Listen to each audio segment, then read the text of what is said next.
Hello everyone, welcome to the Microsoft Virtual Academy series, ITIL for IT professionals. Today we're going to be talking about service operations. My name is Nathan Loznosky. I'm Architect and Director of Infrastructure at Concurrency. We're going to be tackling service operations in a way which aligns with the needs of your typical IT professional and makes it practical for their everyday life. So what is service operations? What is it all about?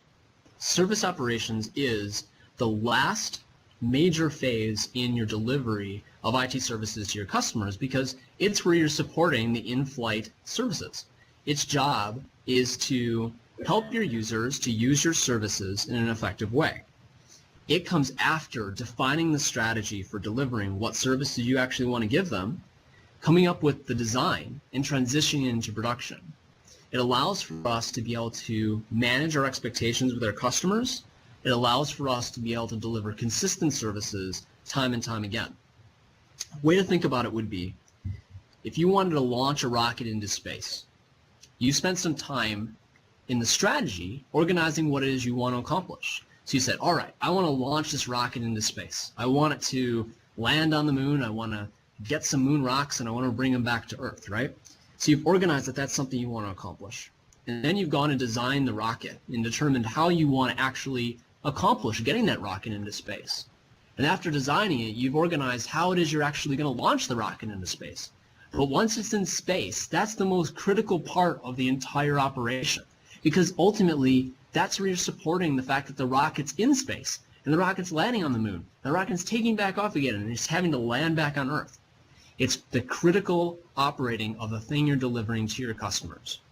So when we talk about service operations, this ultimately is the most important thing you're going to deliver, and it's also ultimately what you've been preparing for this whole time. It allows for you to be able to be the face of IT in a structured way. A lot of times in service operations, people are just running from thing to thing. Here's the sort of example of firefighting, that people are running from one fire to another fire hoping to put them out. But they're not putting out the cause of the fire.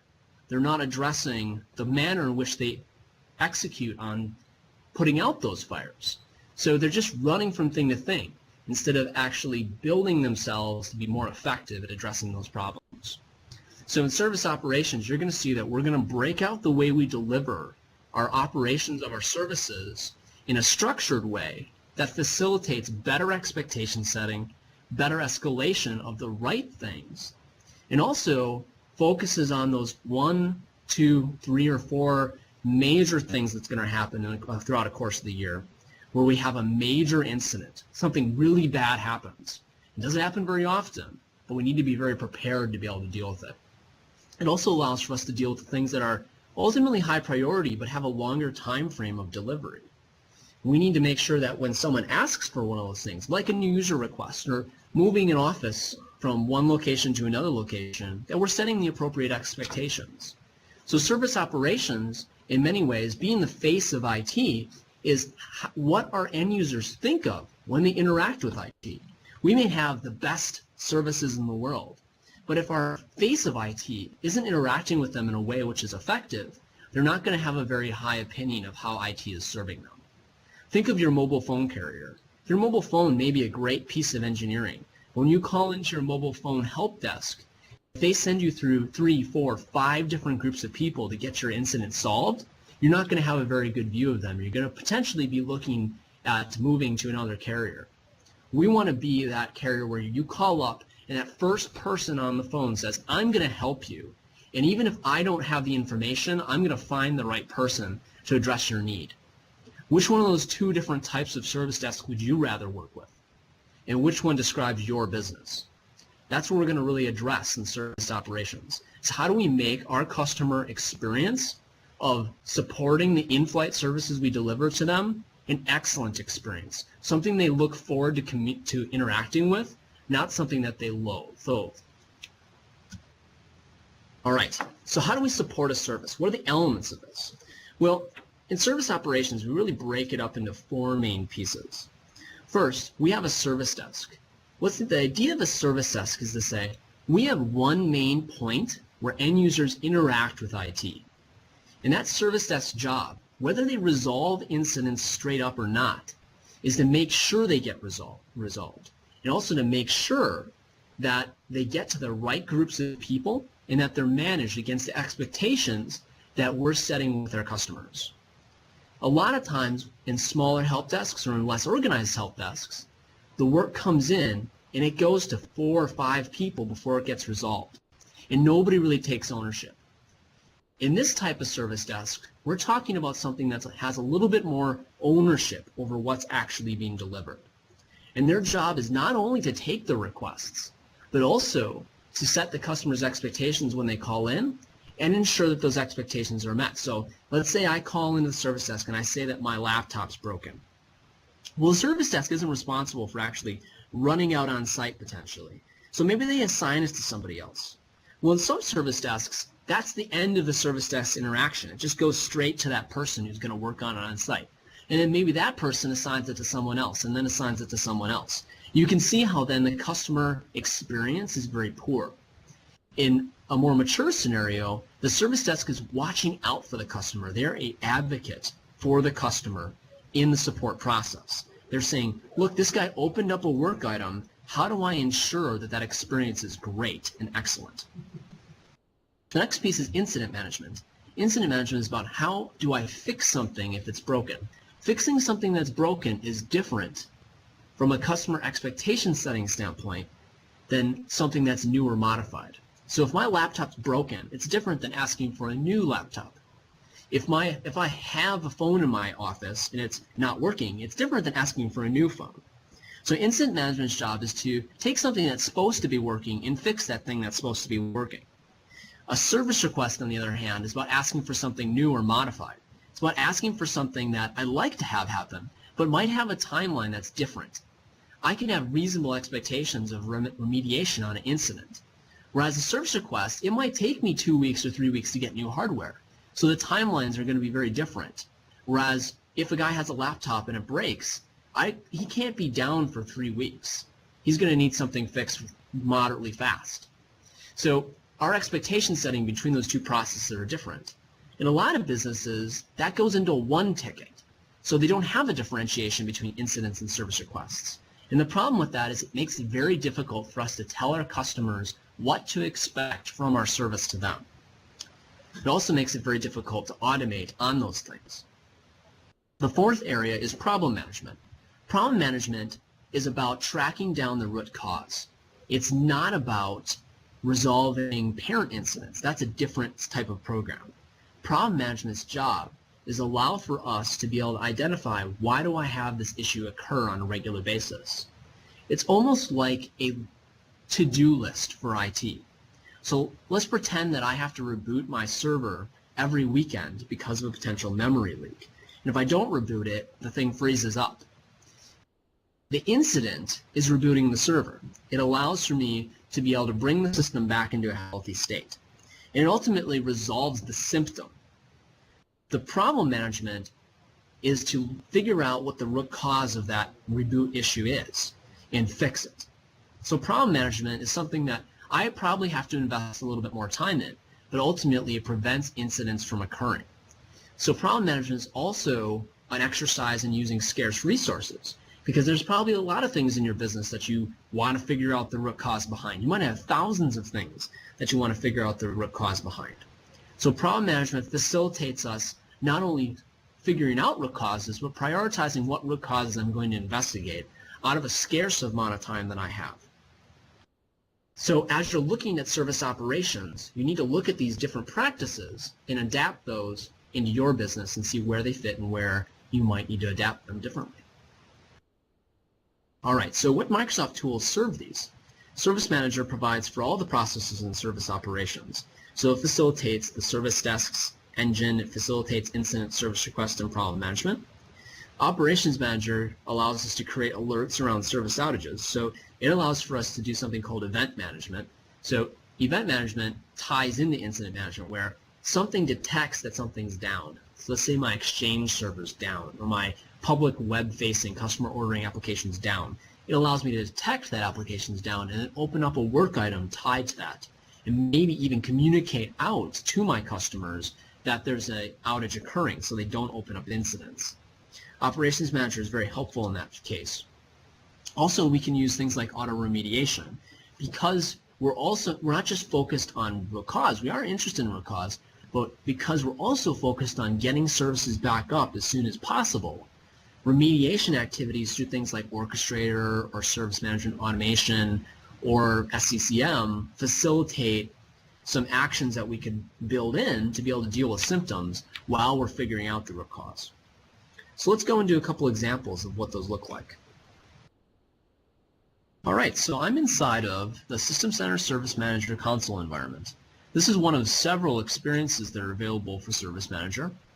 And those experiences include the thick console that I'm using right now, the web console that's available through several partners, which is a great environment for a lot of users, as well as the public or end user environment, which is also a web environment, which I can show.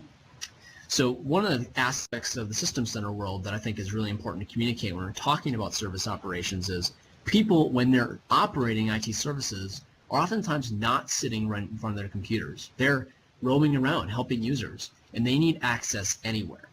That's something that's important to consider when you're looking at your service management practices. Are you arming your users with access anywhere capabilities, or do they have to be physically at their desk to be able to help somebody? That's something that you should really think about in terms of, can you access it from your touch-centric tablet? Can you access it from your smartphone? Can you access it from your desktop or from a web experience? So that's something that we're armed with. I'm going to be showing the console experience, but know that this is available on all different types of experiences. So what you can see inside of the console is that I'm in an area called work management. And we've talked a little bit about this inside the context of change management or release management. Service operations contains the processes of incident management, problem management, and service request fulfillment.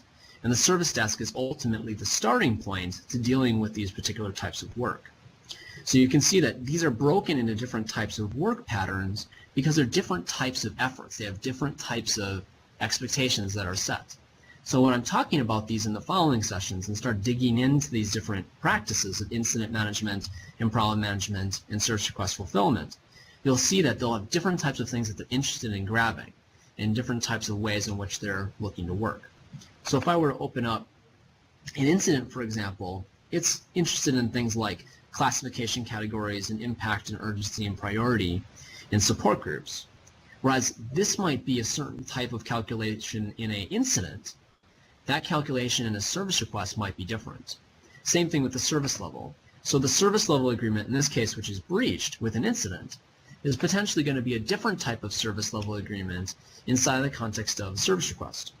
So we have to deal with those different practices in a way which is centric to how they're looking to interact with those users. So when I look at these different work types, you'll see that an incident is going to be something like Buzz Lightyear's ray gun doesn't work, right? He has a ray gun, it doesn't work, and he wants it fixed. Of course, in this case, it's just a knowledge transfer issue. We have to convey to him that the ray gun is just a red light and it's not actually a ray gun. But it's still something that he perceives to be broken, right? And in this case, one user, and it's an inconvenience that it's not actually a ray gun. He may actually have to go out and get an actual ray gun if he wants it to function as a ray gun. So in this case, we're orienting around the service desk. We're classifying what it is, and it's fixing something that's broken. If we were to take a look at something different, like a service request, we're going to see a different type of work item that we're looking at. This is going to be things like new phone requests or new computer requests or highly available virtual machine requests. These types of things are not so much used as fixing something that's broken, so much as they're asking for something new. So when we look at service request management, we're going to be looking at examples like a highly available virtual machine request, which is asking for a new virtual machine that's going to be fulfilled, but might not be fulfilled that same day. Might be fulfilled after an approval occurs. So this particular request, it's coming through with a new concurrency test server with 16 CPUs and 64 gigs of RAM and Windows Server 2012 on IaaS, right? So we're fulfilling that request through our service desk, and maybe even in conjunction with Windows Azure Pack. But we're not necessarily fulfilling it until an approval occurs. So it facilitates us having an experience which is centric to the request itself. If I look at a problem is also going to be something a little different. Let's go to an example here. A The problem would be something like my wireless internet is not working. Well, the wireless internet not working might be something which is happening across a variety of different incidents, not just one or two incidents. And this is something that I can have someone spend time working on this problem to resolve it over a period of time. And it might be 10% of that person's time to go look into this problem. Why do people just kind of come on the network and go off the network? I probably maybe have to resolve 3 or 4 of these a week. Or maybe another example is this SharePoint access is happening all the time, or this login to Outlook web access is happening all the time. These particular issues I'm reviewing on a reoccurring basis, and I'm digging into so I can prevent them from happening again. Whereas incidents are things that I'm individually going to resolve, and I'm individually going to attempt to address with my end users. So if a guy calls in about PC load letter or about printing from SharePoint, that's an individual issue that is tied to those particular people that are attempting to solve them. Whereas the problem is the root cause behind those work items that I'm going to have open for perhaps 6 months or a year and maybe not even resolve it. And that may be simply because it's been prioritized so low that it's not worth my time to be able to spend to address it, but it's still something I'm indicating exists. So what we're going to do in the next several sessions is we're going to walk through incident management, problem management, and service request fulfillment in a more specific way that allows us to be able to understand how we can use each of these properly. Okay, so now that we've shown a couple examples of incident, service request, and problem management inside the context of Service Manager, what do we do now? Well, some practical questions you can ask before we dive into those in detail is, how do I support my services already in production now? Do they simply call in and it's sort of firefighting every day?